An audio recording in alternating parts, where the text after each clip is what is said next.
विधानसभा अध्यक्ष और बिहार के मुख्यमंत्री नीतीश कुमार के बीच विधानसभा में जिस तरीके से तू-तू मैं हुआ, नीतीश कुमार ने विधानसभा अध्यक्ष को कहा कि संविधान पढ़िए, संविधान के अनुसार सदन चलाइए, ऐसे नहीं चलेगा।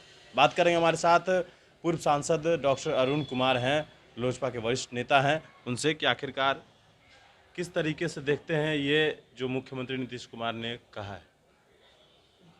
देखिए, मैं तो शुरू से ही कह रहा हूँ कि माननीय नीतीश कुमार को एको अहम द्वितीयो नास्ति के इस भाव से बिल्कुल आच्छादित हो गए।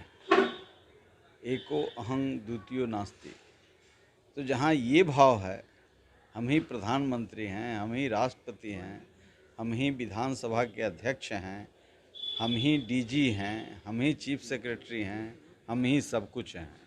जहाँ यह भाव हो तो निश्चित तौर से दुर्भाग्यपूर्ण है और इससे संस्थाएं मरती जा रही हैं। यह अल्टीमेट हो गया, यह अंत हो गया कि 100 साल के इतिहास में पहली बार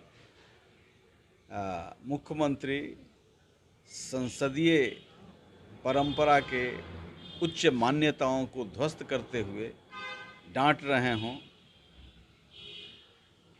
विधानसभा के अध्यक्ष। तो यह डांटना इस बात का संकेत करता है कि संसदीय परंपरा ध्वस्त हो गई है, नियम कानून से कुछ नहीं चल रहा है, संविधान से कुछ नहीं चल रहा है। बाबा साहब अम्बेडकर का यह संविधान अब सिर्फ कागज़ का पन्ना रह गया है। इसके अंदर इसके अनुसार काम करने वाले जीवंत संवेदनशील लोगों का अभाव हुआ है और मुख्यमंत्री ने तो इसकी धज्जी उड़ा दी।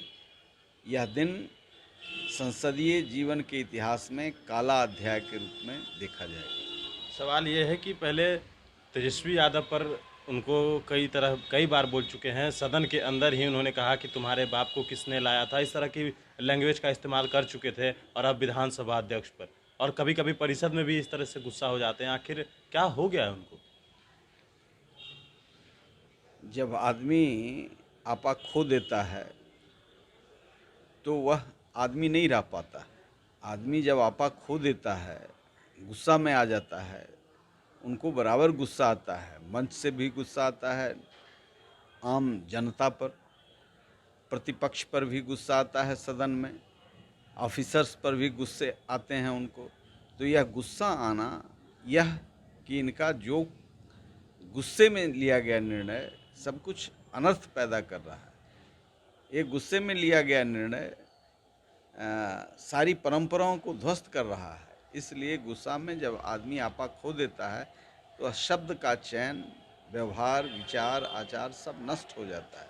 वही हो रहा है, कोई दूसरी बात नहीं हो रही है। 3 पीढ़ी तक याद दिलाते हैं इनको, कोई पीढ़ी दूसरी पीढ़ी तक भी याद नहीं दिलाता है। बहुत सारी बातें हैं जो दूसरी पीढ़ी में भी ये बंध जाएंगे। लेकिन सवाल ये है कि अब इनको समझाए कौन, किस परिस्थिति में ये फंसे हुए हैं, किन चाटुकारों के चंगुल में फंसे हुए हैं। इतना कभी अपसेट उनको नहीं देखते थे, अब तो तरस आती है। हम लोग तो विरोध करते हैं लेकिन तरस आती है कि एक इंजीनियर जो बिहार के लिए सोशल इंजीनियरिंग और बिहार के विकास के लिए इंजीनियरिंग करेगा, वह विनाश का इंजीनियरिंग कर रहे हैं, बिहार के संपूर्ण नाश का इंजीनियरिंग कर रहे हैं। और पूरी दुनिया में वैशाली लोकतंत्र की जननी है, लोकतंत्र के मूल्यों को ध्वस्त करने का संकल्प ले लिया। जहाँ से लोकतंत्र पैदा हुआ है वहीं लोकतंत्र को नीतीश कुमार दफना रहे हैं।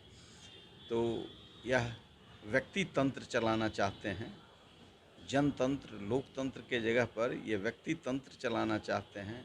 आपको क्या ज्ञान है, अध्यक्ष को कह रहे हैं। अध्यक्ष सर्वोपरि होता है, हाउस का कस्टोडियन होता है, उसी के अंदर नीतीश कुमार भी आते हैं और एक विधायक भी आता है। तो जो चेयर पर बैठा हुआ व्यक्ति है उसे अपमानित करके आप जनतंत्र को मजबूत कर रहे हैं या विनाश कर रहे हैं? बिल्कुल, तो ये थे हमारे साथ पूर्व सांसद डॉक्टर अरुण कुमार। और बिहार में जिस तरीके से लगातार बजट सत्र चल रहा है, लेकिन सत्र के दौरान भी सदन में हंगामा जारी है।